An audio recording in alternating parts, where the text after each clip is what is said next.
Taurus, we're going to pull your cards live. We're doing a setting your north compass. I'm going to make it quite quick. Oh, that's too many.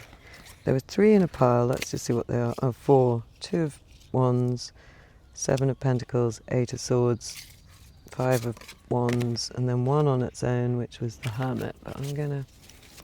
That's a bit confusing. So where are you at, Taurus? And J people, because I keep seeing a J this morning, in terms of setting your north compass. The Page of Swords. Feeling strategic. Ready to make some plans, even if you're not that experienced. So that's good. What are your root skills that you've got to support you? La Luna, the moon, an ability to go deep into the unconscious, and an ability to work with those kind of energies and see things that are hidden and cope with moments of lacking clarity or sort of where things are a bit more amorphous. What to let go of is the 3 of Wands. So maybe focusing further afield, maybe thinking about things that you really want, that you're bringing forward. There's something that might be a bit distracting about that. How to set your north compass? We've got the Justice and the Page of Wands. So that's interesting. Be fair, be real and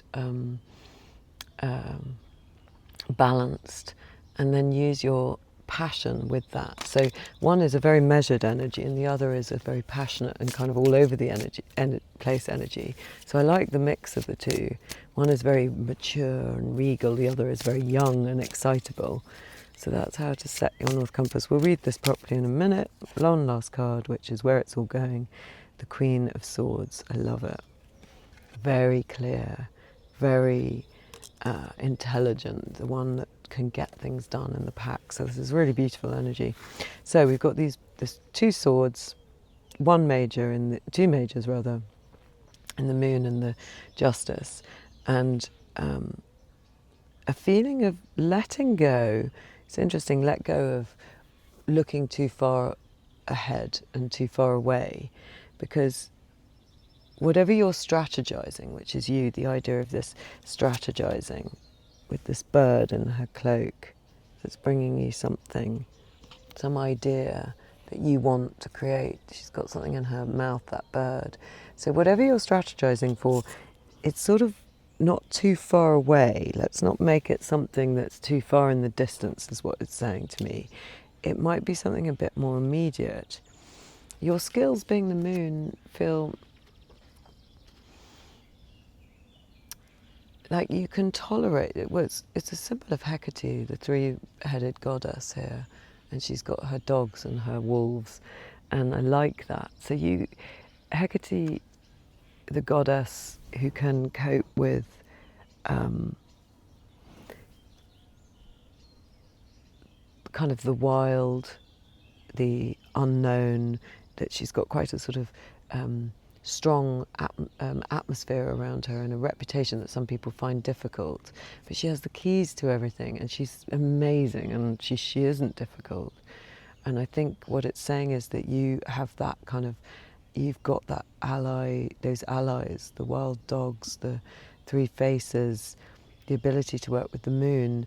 You can work in a magical way is probably what it's saying. So that is your basis. Are you aligned to sort of witchcraft or magic, or the ability to work with those realms? They don't frighten you, which is correct. So you're going to get strategic. You're going to use this great deep wisdom that you've got, Taurus and J people. Just looking, because it's really interesting. There's loads of clouds starting in the sky. Hopefully those will burn off. It's very hot here. But why am I focusing on that? Maybe that's like, stop worrying about what clouds might be coming or what's far away, with those lines of the wands that it's holding. Whereas I'm looking at these lines, I don't know what I think about the idea of chemtrails. I probably don't know what I think about them. I never see them here. That's why I'm interested. They're very, very rare out here. And so that's distracting me? Is it that what you need to let go of is the distractions of sort of paranoid stories? True or not, I'm not coming down either way. I'm just saying things that make you feel overwhelmed and burdened by something kind of nefarious that you can't get to grips with. Maybe that's why it's connecting, why I'm so distracted by it. So it is quite unusual to see them here. And how to set your North Compass, another page energies. There's these two pages. The Page of Swords, who's very ambitious, gets on higher ground, goes for what they want, makes a plan, knows what they want. It's got that kind of, the ambition of a teenager, of a sort of energy that says, I want this, I want to look in this way, I want to do that kind of thing, which it's not quite schooled in the world yet, but it's very ambitious. Now we've got this Page of Wands, who's very, very passionate. In the background I'm seeing a hare, which I love. These spring symbols, I saw 3 this year up at West Kennet Long Barrow, and they're very magical, and they are so big when you see them.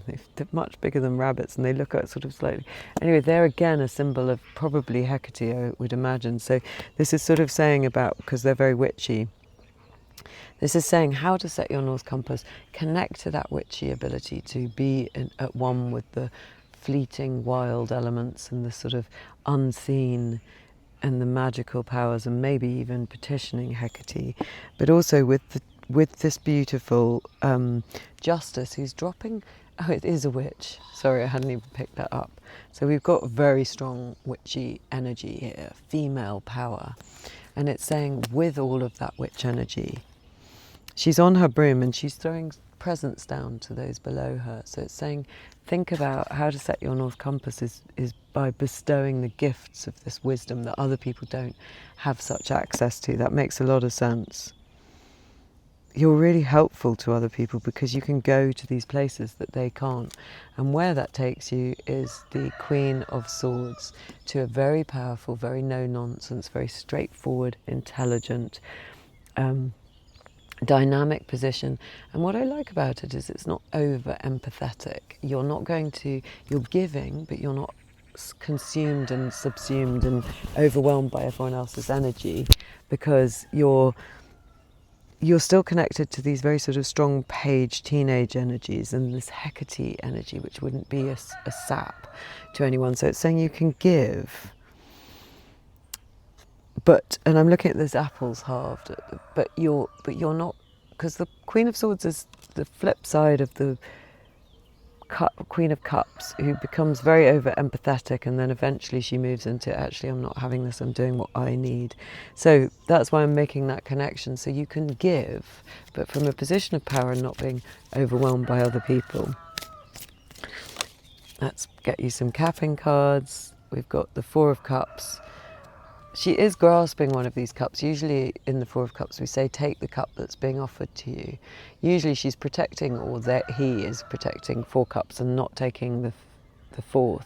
3 cups and not taking the fourth. Here you've got it in your hand. So it's saying don't miss this opportunity to work with this energy. And I think you are going for it because I can see you holding it.